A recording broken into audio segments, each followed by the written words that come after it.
মায়ার নবী এতিম, পথের ভিতরে কাঁটা দিয়া রাস্তা আটকায় দেয়। নবীর আদরে চাচা আবু তালেব কওমের লোকেরা গিয়া বিচার দিল, হে আবু তালেব, তোমার ভাতিজারে সাবধান করো, বেশি কথা বলে, আমাদের ধর্মের বিরুদ্ধে কথা কয়। আবু তালেব আমার মায়ের নবীরে ডাকলেন, ভাতিজা, তুমি কেন আমাদের ধর্মের বিরুদ্ধে কথা বলো রে ভাতিজা, সাবধান, কেন তুমি আমাদের ধর্মের বিরুদ্ধে কথা বলো, জবাব দাও। মায়ার নবী চুপ হয়ে দাঁড়িয়ে কান্না শুরু করলেন। আবু তালেব বলে, রে ভাতিজা, জবাব দাও, কেন কাঁদো? মায়ার নবী দেখে বলেন, চাচা, কোন জবাব আমার হাতে নাই, কারণ আমার চিন্তা আমার আল্লাহ পাঠাইছেন হকের আওয়াজ দিব, বাতিলের সাথে মোকাবেলা করব, অন্যায়ের প্রতিবাদ করা আমার দায়িত্ব রে চাচা, কি জবাব দিব? জবাব আমার হাতে নাই। আবু তালিব বলে, রে ভাতিজা, যাও যাও, আমি আবু তালিব চালে সুরে দিলাম, তোমার কাজ তুমি চালাও, একটা ফুলের টোকা তোমার শরীরে আমি আবু তালেব বেঁচে থাকতে লাগতে দিব না।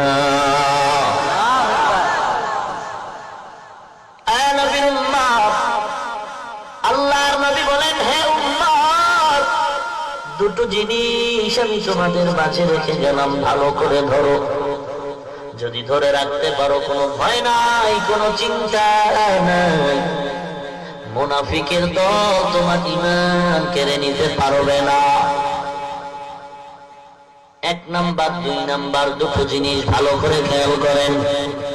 মায়ার নবীর হাদিস পড়েছি খুতবায়, আবার পড়ি, খেয়াল করবেন। قال رسول الله صلى الله عليه وسلم تركت فيكم أمرين لن تضلوا ما تمسكتم بهما كتاب الله وسنة رسوله। দুটো জিনিস রেখে গেলাম, ধরে নাও, কোনো ভয় নাই।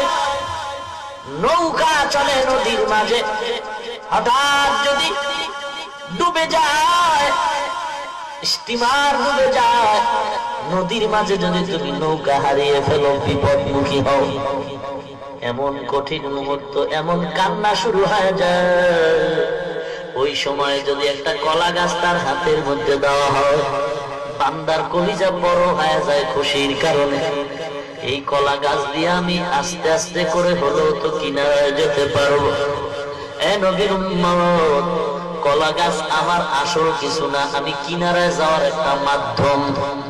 পীর আমার আসল না, পীর ধরলাম জান্নাতের পথ চিনার একটা মাধ্যম। মাযহাব আমার আসল না, মাযহাব মানি কেন বলে আমি মূর্খ, আমার ইলম নাই, আমল নাই, অতএব আমি বড় বিচক্ষণতার জ্ঞানও আমার নাই, আমি পেজ বুঝি না, জান্নাতের সহজ পথ চিনার জন্য একটু মাযহাব অনুসরণ করি। হে মুমিন, কারণ মন মতো জিন্দেগি চালানো যাবে না, মন মতো জীবন চালাইতে গিয়া কেউ নাজাতের রাস্তা খুঁজে পায় নাই, অতএব কারো না কারো মুরব্বি মেনে চলতে হবে। মুরব্বি ছাড়া যারা চলবে তারা জাহেলিয়াতের মতো ধ্বংস হয়ে যাবে। যার কোনো মুরব্বির প্রয়োজন মনে করে না, ইবলিস কিন্তু মরে নাই, ওই ইবলিস এসে ওই বান্দার মুরব্বি হয়ে যায়।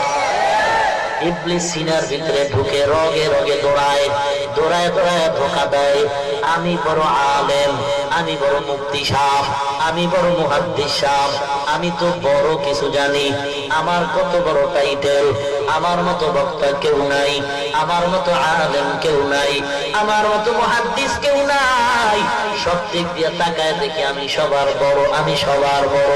এরে পাগলা, বড় যে বড় আছে তুমি জানো না, وفوق كل ذي علم عليم।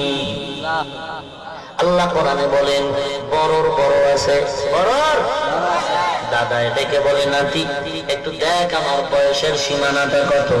নাতি বলে, দাদা কি পাগল হয়ে গেছে, স্ক্রুপ ঢিল হয়ে গেল নাকি? আমার বাবার হায়াত আমি জানি না, দাদা তোমার হায়াত কেমনে জানবো? নাতি ডায়েরি খোল, ডায়েরি তালাশ করলে তুই আমার হায়াতের সীমানা পাবি। ডায়েরি খুলে নাতি হিসাব করে বের করলো। দাদা তুমি বড্ড খুশি হয়ে যাইবা শুনলে। বয়স কত হে নাতি আমার? বলে, আমার বয়স 100 উপরে চলে গেল। দাদায় বড্ড খুশি হয়ে বলে, তাহলে জমিনের মধ্যে তো আমার থেকে বড় কেউ নাই, আমি তো বিশ্ব বরেণ্য আশিকে রাসূল সুফি সম্রাট, তাহলে আমার মতো আর বড় আছে গেলে? এখন দুনিয়াতে ঘুইরা একটু নাতি পুতিরে দেখা নেই, আমার সবাই ছোট, আমার মতো বড় কেউ নাই। চল নাতি চল। নাতির হাতটা ধরছে এক হাত দিয়া, আর এক হাতে একটা বেতের লাঠি নিয়ে দাদায় পায়চারি করতেছে, হাঁটতেছে, গ্রাম ঘুরতেছে, আমার মতো বড় কেউ নাই, অতএব যারে দেখ উল্টা পাল্টা তারে আমার ভক্ত বানানো। হাঁটতে হাঁটতে মারেফতের খানকা বটগাছ তলায় হাজির। কিসের খানকা? মারেফতের খানকা। বলে কেন? বলে বটগাছে যেমন জ্বর, মারেফতওয়ালাদের চুলের ভিতরেও তেমন জ্বর। আর অধিকাংশ বটগাছের গোড়ায় আসর মিলায় দেখবো লাল শালু বিন্দায়। কথা বলেন না কেন? দাদা নাতির নিয়ে বটগাছ তলা মারেফতের খানকায় গিয়ে দেখে রেড সিগন্যাল। দেখছেন রেড সিগন্যাল মানে কালো, লাল লাল বড় খারাপ, লাল সিগন্যাল বড় খারাপ। রাসূল বলে, যার বাড়ি লাল কাপড়ের নিশান থাকবে জাহান্নামের আলামত। বুঝো পাবলিকের গোষ্ঠী, বুঝো। বন্ধদেরকে যেদিন বলবে তোরা কেন এদের ধোঁকা দিছো, বন্ধরা বলবে, রে আল্লাহ আমি তো নিষেধ করছিলাম। তার মানে কেমনে করছো? লাল কাপড় দিয়া বলছিলাম আসবি না, রেড সিগন্যাল। এই যে আমি লাল কালারের রুমাল পরি, একস লাল রঙের রুমাল পরাও পুরুষের জন্য নিষেধ।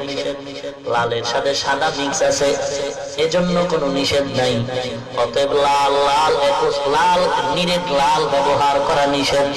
হে মুমিন, লাল দুনিয়াওয়ালাদের জন্য সিগন্যাল ভয়ানক। লাশের গাড়ির বহরে লাল পতাকা। কথা বলেন না কেন? লাল পতাকা দেখলেই মানুষ ভয় পায়, ওখানে গেলে বিপদ। বিপদ একজন আর হইছে জন্য লাল